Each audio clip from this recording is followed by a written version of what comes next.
écoute, la préparation, elle a vraiment démarré quand Claude Keguiner m'a appelé à quelques jours de la fin du confinement pour prendre de mes nouvelles et puis m'a annoncé que comme je ne disposais pas de budget, il allait vraiment me donner un coup de main et donc ça a été vraiment le point de départ de l'histoire de cette année.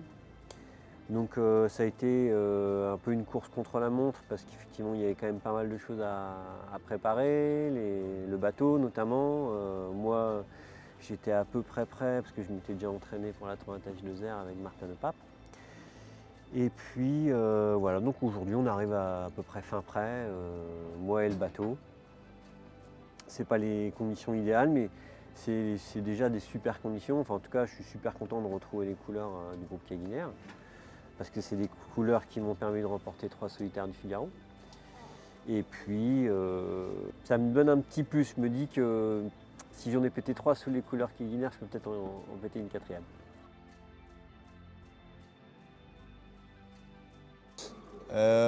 Moi je m'occupe de tout ce qui est technique sur les bateaux. Pour ceux qui ne connaissent pas trop le milieu, souvent je dis que je suis l'écuyer des chevaliers, quoi. Et les coureurs ils font la course et moi je fais en sorte qu'ils puissent la faire en fait. Que le bateau ne devienne pas un souci pour eux, quoi.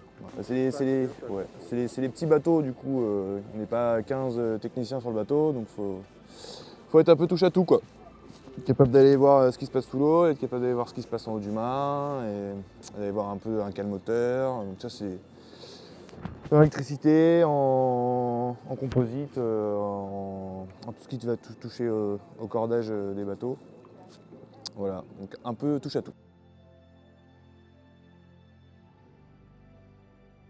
Déjà, super heureux d'être dans le port. Après cette année vraiment très compliquée avec le Covid, ça a été... honnêtement, j'y croyais pas, donc vraiment super heureux d'être dans le port. Et puis voilà, c'est la dernière soirée avant le départ, donc là maintenant l'heure est à la détente. J'ai envie de dire les dés sont jetés, on a bien bossé toute la semaine. Et le bateau est prêt, Riton il a fait un super taf. Moi c'est vrai que je me suis pas mal reposé, donc mon objectif c'était un peu de dormir le plus possible, donc c'est mission accomplie je crois. Et là maintenant un peu des fourmis dans les jambes, un dernier repas, un dernier dodo et puis il va falloir y aller, il va falloir lâcher les lions parce qu'on a vraiment très envie. Écoute, le bateau est prêt, moi j'ai passé la journée à préparer ma météo, donc je sais où je vais, avec quelle météo. Maintenant, pour l'instant sur le papier c'est très simple, ça peut encore beaucoup bouger. Donc j'ai pour habitude de donner des petits pronostics, dire comment ça va se passer, mais je crois qu'en figurant en fait il faut se garder de dire quoi que ce soit. Parce que ça change beaucoup tout le temps et je pense qu'on ne connaîtra pas le vainqueur même 1 heure avant la ligne d'arrivée tellement il peut se passer des choses.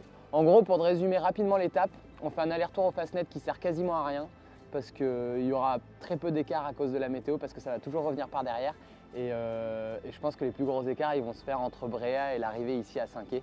Donc il faudra être très bon allez, je dirais les 10 dernières heures, quoi.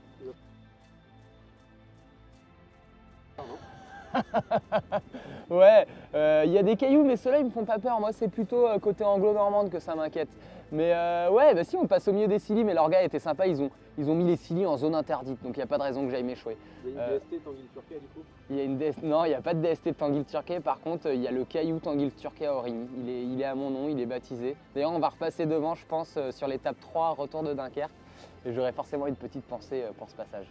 À fond les ballons.